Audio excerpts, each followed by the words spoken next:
Pagkakabasa mudapat. Pagkakabasa mudapat. BJP. BJP. Hai hai. BJP. Hai hai. Pagkakabasa mudapat. Pagkakabasa mudapat. Pagkakabasa mudapat. BJP. Hai hai. Also long live. Also Jindabad. হয় আজি আমি সৌদ অসম আদিবাসী ছাত্ৰ সন্থা আশা হৈ পেলে আমি বেটেলি চাহ বাগিচাত এক পুতলিকা দা কাৰ্যসূচী তথা প্ৰতিবাদী কাৰ্যসূচী আমি ৰূপায়ণ কৰিলোঁ আৰু এই পুতলিকা দা কাৰ্যসূচী তথা প্ৰতিবাদী কাৰ্যসূচী এইটোৰ কাৰণেই লোৱা হৈছে যে আমাৰ কাজিৰঙা লোকসভা সমষ্টিৰ সাংসদ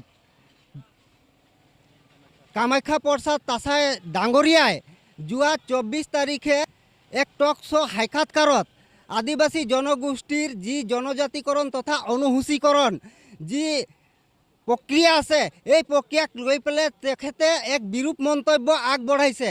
এই বিৰূপ মন্তব্য হ'ল যে অসমৰ আদিবাসী জনগোষ্ঠীসকলৰ মাজত যি হিন্দু খ্ৰীষ্টানক যি মন্তব্য আগবঢ়ালে সেই মন্তব্য আগবঢ়োৱাক তথা কামাখ্যা প্ৰসাদ ডাঙৰীয়াক আমি সৌদ অসম আদিবাসী ছাত্ৰ সন্থা হৈ পেলাই তীব্ৰ ভাষাৰে গৰিহণা দিছোঁ।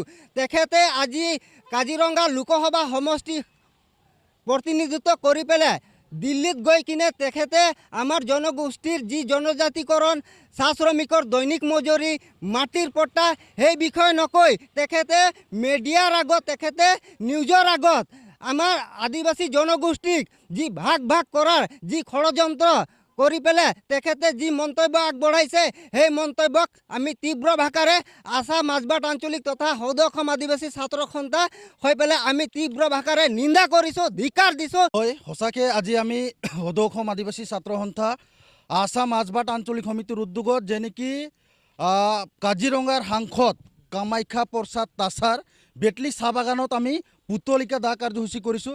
সেইটোৰ কাৰণে দা কাৰ্যসূচী কৰিছোঁ যে যোৱা জুলাই মাহৰ 24 তাৰিখে যে নেকি অসমৰ আদিবাসী জনগোষ্ঠীৰ ওপৰত যিটো বিৰূপ মন্তব্য কৰিছিলে এছটিক লৈ জনজাতিকৰণক লৈ যে হিন্দু খ্ৰীষ্টানৰ কথা কৈছিলে যে যিবিলাক আদিবাসী জনগোষ্ঠীত হিন্দু আছে হিন্দুসকল থকাৰ কাৰণে জনজাতিকৰণটো দিয়াৰ অলপ অসুবিধা হৈছে বুলি কৈ আছিল। তো সেইটোৰ কাৰণে আমি কামাখ্যা প্ৰসাদ তাছাক আমি হুকিয়াই দিব বিচাৰিছোঁ।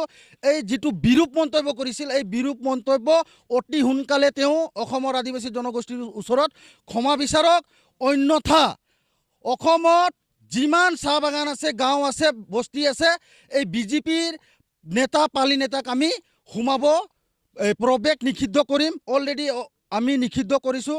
কাৰণ চাওক কামাখ্যা প্ৰসাদ তাছা যেতিয়া সাংসদ হৈ পাৰ্লামেণ্টত গ'ল, দিল্লীত গ'ল, তেওঁ কোনো ধৰণৰ আদিবাসী জনগোষ্ঠীৰ ওপৰত যে এছটিৰ কথা একদিনো নক'লে। অসমৰ আদিবাসী জনগোষ্ঠীৰ ওপৰত যিবিলাক জ্বলন্ত সমস্যাবিলাক আছে জনজাতিকৰণ, মাটিৰ পাট্টা, তাৰপিছত বাগানৰ হাজিৰা যিটো নিম্নতম মজুৰিৰ কোনো ধৰণৰ মাত মাতা আমি দেখিবলৈ নাপালোঁ। তো এইটোৰ কাৰণে আমি বিজেপি চৰকাৰক তথা কামাখ্যা প্ৰসাদ তাছাক আমি হুকিয়াই দিব বিচাৰিছোঁ। যেতিয়ালৈকে অসমৰ আদিবাসী জনগোষ্ঠীৰ ওচৰত ক্ষমা নিবিচাৰিব তেতিয়ালৈকে গোটেই বাগান গাঁওবিলাকত এই কামাখ্যা প্ৰসাদ তাছাৰ পুতলিকা দা কাৰ্যসূচী চলি থাকিব, অব্যাহত থাকিব। আগন্তুক যি বিটিআৰ নিৰ্বাচন আছে এই বিটিআৰ নিৰ্বাচনত গোটেই মাজবাটৰ চাহ বাগিচা মাজবাটৰ গোটেই গাঁও অঞ্চলত বিজেপি নেতা পালি নেতাক সোমাব দিয়া নহ'ব। এইটো একদম স্পষ্ট কথা। কাৰণ চাওক কামাখ্যা প্ৰসাদ তাছা বিজেপিৰ সাংসদ, এই বিজেপিৰ সাংসদে যি নেকি বিৰূপ মন্তব্য কৰিছিল আদিবাসী জনগোষ্ঠীৰ ওপৰত সেইটোৰ কাৰণে আজি আমি পুতলিকা দা কাৰ্যসূচী কৰিছোঁ। আৰু মাজবাটৰ যিমান চাহ বাগান আছে গাঁও অঞ্চল আছে বিজেপিৰ নেতা পালি নেতাক প্ৰৱেশ একেবাৰে নিষিদ্ধ কৰিছোঁ।